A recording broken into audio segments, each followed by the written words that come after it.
Panoorin po natin itong pagngalngal ni Eloy Bogris. Umiyak po siya dito at talaga pong nakakatawa po yung mga sinabi niya dahil napahiya po siya para po sa akin. At ipapaliwanag ko po sa inyo kung bakit siya napahiya. Panoorin po natin ang paggawa nito at ating pong bigyan ng reaksyon. I am still so overwhelmed about what happened today, guys. Napakita si Senator Bato na kanyang loyalty kay Tatay Digong. Die hard talaga siya. Sa kay Tatay Digong tsaka kay VP Sara. Dahil sa boto ni Senator Bato, nakaupo ngayon na Senate President si Alan Cayetano, hindi na ang buayang si Soto. Today, heaven smiled at us. Hope is a very dangerous thing, but it is still hope na tayo ay nasa tamang landas, na tayo ay ginaguide pa rin ng may kapal, na hindi tayo ganun kaapi-api dahil tayo lumalaban. Maraming salamat, Senator Bato, na ikaw ay nagpakita today. Hindi kami nag-expect. So mga kababayan, para po mas malinaw, yung pong video na yan ay lumang video ni Eloy Bogris. Diyan po umiiyak siya nung lumabas si Bato, biglang sumulpot mula sa matagal na pagka-absent at pagtatago dahil takot pong maaresto. Umiyak po si Eloy Bogris nung sumulpot si Bato sa Senado para iboto si Alan Peter Cayetano para maging Senate President. So yun po yung iniyak niya, nginalngal niya. So tears of joy po yung kanyang iniyak, mga kababayan. Natuwa siya, naiyak siya sa tuwa dahil bigla daw sumulpot si Bato para iluklok or tumulong para maging SP si Cayetano. So, para kay Eloy Bogris, yung pagsulpot ni Bato at pagkapanalo ni Cayetano, Alan Peter Cayetano sa pagka-Senate President, ay patunay daw, no? Ayun yung pinanghahawakan niya na sila'y kinakampihan ni Lord, na sila hindi pinababayaan ni Lord na maaping-api, no? Yun po yung pagkakaintindi ko eh. Yan po yung kanyang pinangahawakan at para sa kanya, yan ang basihan niya na yung kanilang pinaglalaban ay tama, na naninindigan sila sa tama. Dahil para sa kanya, yung pagsulpot ni Bato, kahit matagal itong absent at nagtago, at yung pagkapanalo ni Cayetano, para sa kanya yon ay patunay na sila'y kinakampihan ni Lord at tama ang kanilang pinaglalaban. Kaya umiyak po siya sa tuwa, no? Paano yan, mga kababayan? Matagal ng panahong napatalsik si Cayetano sa pagka-SP, sa pagka-Senate President, at bumalik sa pagtatago si Bato de la Rosa. So, masasabi pa rin ba ni Eloy Bogris na kinakampihan sila ni Lord? Na tama yung kanilang pinaninindigan at pinaglalaban? Malinaw, mga kababayan, hindi. Hindi sila kinakampihan ni Lord. Kahit nga yung appointed son of God, yung self-proclaimed doomsday preacher, appointed son of God na si Apollo Kibuloy ay hindi kinampihan ni Lord. Kasi si Lord hindi naman kakampi sa mali at sa kasalanan at sa mga nanloloko ng mga tao, ng mga Pilipino. Kawawa naman ito, may paiyak-iyak pa. Akala mo talaga namang inaping-api sila at biglang nakaramdam ng tuwa at sigla dahil nakaramdam sila ng pagkampe ni Lord sa kanila dahil bigla daw sumulpot si Bato para ipanalong SP si Cayetano. Paano ngayon yan? Matagal lang napatalsik si Cayetano. Si Loren Legarda nagtatago na rin. Si Bato nagtatago. Tapos, noong mga panahon kasi na umiiyak to, hindi pa nakukulong si Jinggoy, hindi pa nakukulong si Marcoleta. My goodness, mga kababayan. Ngayon mo sabihin, Eloy Bogris, na kinakampihan kayo ni Lord, na kayo ang tama at ang pinaglalaban nyo ay tama at ang pinaninindigan nyo ay tama. Ngayon mo sabihin, iisa-isahin natin si Duterte nakakulong, hindi makalabas. Si Kibuloy nakakulong, hindi makakalabas. Dadalhin pa sa US. Si Bato nagtatago ulit, no? Sayang, na-arrest na rin sana. Si Marcoleta nakakulong. Si Jinggoy nakakulong. Si Legarda pumuga. Hindi natin alam kung nagtatago or ano kasi masasampa ng plunder ng bailable. Pati yung anak niya si Leandro Leviste. Sasampan sila ng kasong plunder. Si Alan Peter Cayetano ipakukulong din ni Senator Ping Lacson. At sabit yata si Pia Cayetano, si Robin Padilla. May binulgar din po si Bonoan na meron itong sabit sa infrastructure insertion or may insertion ito, di umano, pati si Bongo. Si Bongo, pwera pa yung kaso niya sa ICC, pwera pa yung mga sinampang kaso ni Senator Trillanes labang kay Bongo at kay Duterte na plunder. Tapos si Polong, ay dinidinig na rin ang kaso niya dun sa ginawa niya sa bar, no? Yung ginawa niya dun sa pimp. And may kaso din yan kay Senator Trillanes. Si Mans Carpio may kaso din kay Senator Trillanes. At ito si Sara Duterte ay malapit na rin ma-impeach. At sandamakmak pa, no? Hindi ko na alam yung nakalimutan ko na yung iba ng mga kaalyado nila na nahaharap ngayon sa mga kaso at nakakulong at maaaring makulong. Si Mike Defensor, sino pa ba ito? Yung paras yata na congressman.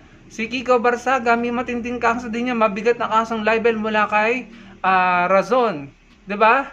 Napakabigat no, malaking halaga 'yon. Tapos may isa pang direktor, nakalimutan ko yung pangalan ng direktor, na may kaso din sa isang TV host, no?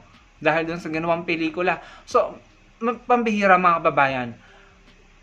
Umiiyak siya dahil feeling niya kakamping nila si Lord. Ulitin ko. Umiiyak siya. Ito si Eloy Bugris umiyak dahil feeling niya kakampi nila si Lord. No? Natama. Sinabi naman niya natama yung pinaninindigan nila, natama yung pinaglalaban nila.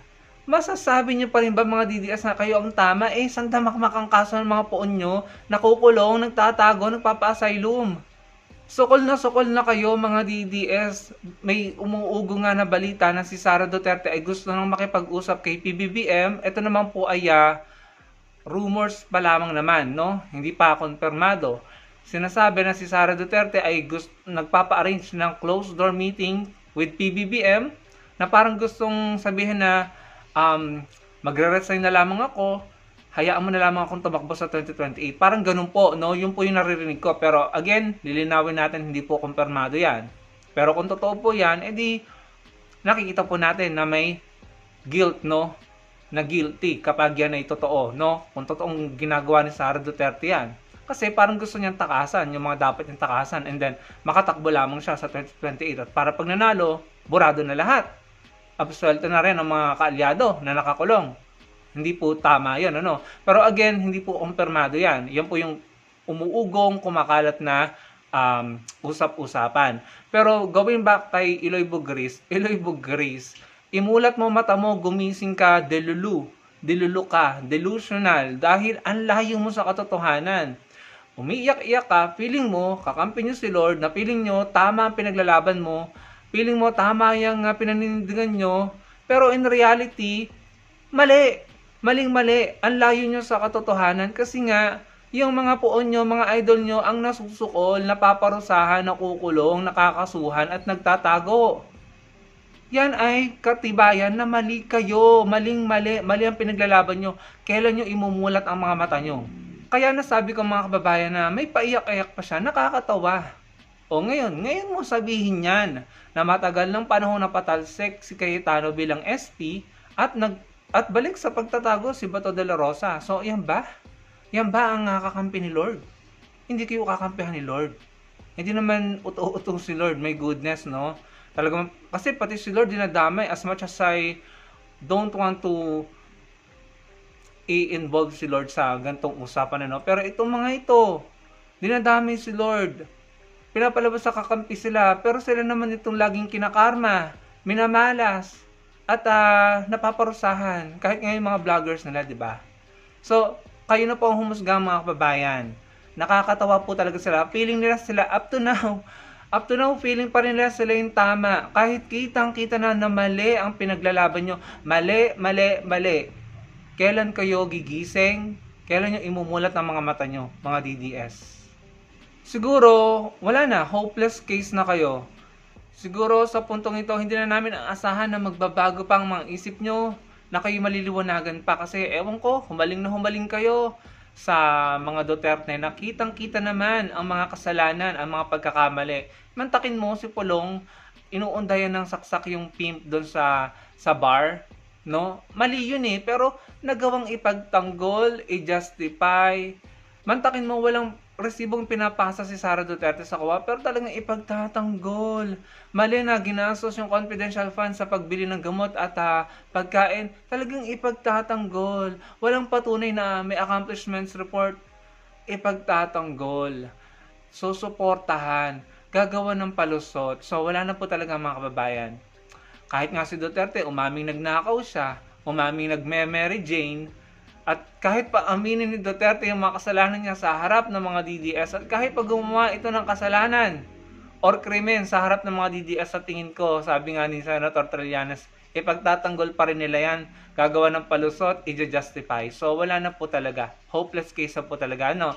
Tayo po mga kababayan ay makipag-usap sa mga kababayan natin na pwede po nating mahimok at yung makikinig pa po sa atin. Sa kaso po ng mga DDS, sobrang na po sobrang diehard, sobrang rabid na po. Wala na po tayong aasahan dyan. Pero magpatuloy po tayo magsalita at magpaliwanag. Baka sakali, no? Baka sakali. Naniniwala naman po tayo sa milagro. No, malay nyo, may milagro. So yun lang mga kababayan, sana po yung minapulot kayo, no? Pahiya. May paiyak-iyak pa. Kakampi daw sila ni Lord. Hindi daw sila pinababaya ni Lord na hindi hinahayaan sila yung maaping-api. Yun po yung aking na-absorb at naintindihan. At yung kanyang pinanghawakan at basihan, wala na ngayon.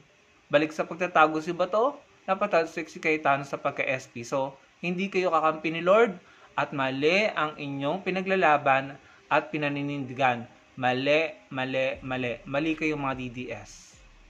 Sana dumating yung time na maunawaan yun at ma-realize nyo yun. Sana dumating yung time na yun. Salamat po sa panonood mga kababayan.